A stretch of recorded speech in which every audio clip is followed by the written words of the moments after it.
विगत दिनांक 26/12/2024 को मेरे द्वारा सूचना का अधिकार अधिनियम 2005 की धारा 6 के अंतर्गत में कुशी विकास खंड के मंडी प्रांगण में हो रहे निर्माण कार्य का जानकारी के लिए सूचना का अधिकार में जानकारी मांगा गया था।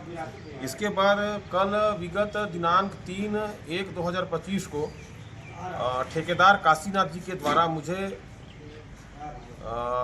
गाली गलौज माँ बहन गंदी गंदी गालियाँ दी गई और बोला गया कि तुम अपना आवेदन वापस ले लो, मैं तुमको दुनिया में नहीं रहने दूंगा। इसके बाद फिर मैं इन सभी विषयों का चर्चा अपने सभी प्रेस के साथियों से मैंने किया और फिर सभी लोगों ने हम लोग संयुक्त रूप से कि इसमें कार्रवाई होनी चाहिए करके इसलिए हम लोग थाने में उपस्थित हैं। इसमें क्या चाहते हैं? देखिए, निर्माण कार्य में अनियमितता हो रही थी, उसके संबंध में मैं आवेदन दिया था सूचना का अधिकार के तहत में।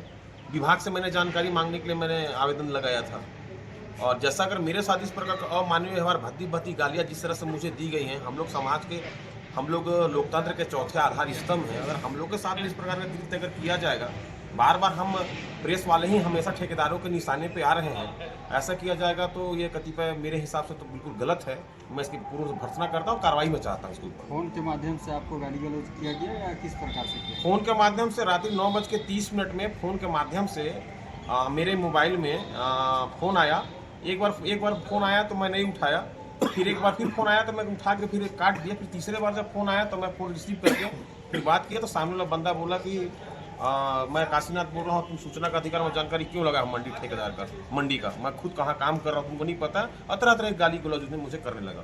मैंने उसको कोई जवाब नहीं दिया। आप अभी देखे होंगे कि बस्तर में हमारे साथी पत्रकार को एक ठेकेदार के द्वारा जिस तरह से बाथरूम के टंकी में मार के डाल दिया गया, इसको किस तरह से देखते हैं आपके, क्योंकि आपको भी इसी तरह धमकी दिया गया है ठेकेदार के द्वारा? देखिए, कहीं ना कहीं हम लोग सच को साबित करने के लिए जो समाज ने हमें जो जिम्मा दिया है, हम उसका निर्वहन को बखूबी बहुत अच्छे तरीके से करते आ रहे हैं और करेंगे। लेकिन ठेकेदार के द्वारा जो ये कृत्य किया गया है बिल्कुल गलत है और हमारे जो भाई हैं चंद्राकर जी, मैं उनके आत्मा की शांति के लिए ईश्वर से प्रार्थना करता हूं और मैं यही चाहूँगा कि मेरे साथ भी ऐसा न हो। इसके लिए शासन, पुलिस प्रशासन से, माननीय एसपी साहब से, पुलिस महानिरीक्षक महोदय से मैं चाहूँगा कि पत्रकारों को पूर्ण रूप से सुरक्षा दिया जाए, जिससे कि स्वतंत्र रूप से होकर हम लोग अपने कर्तव्यों का निर्वहन पूर्ण रूप से कर सकें।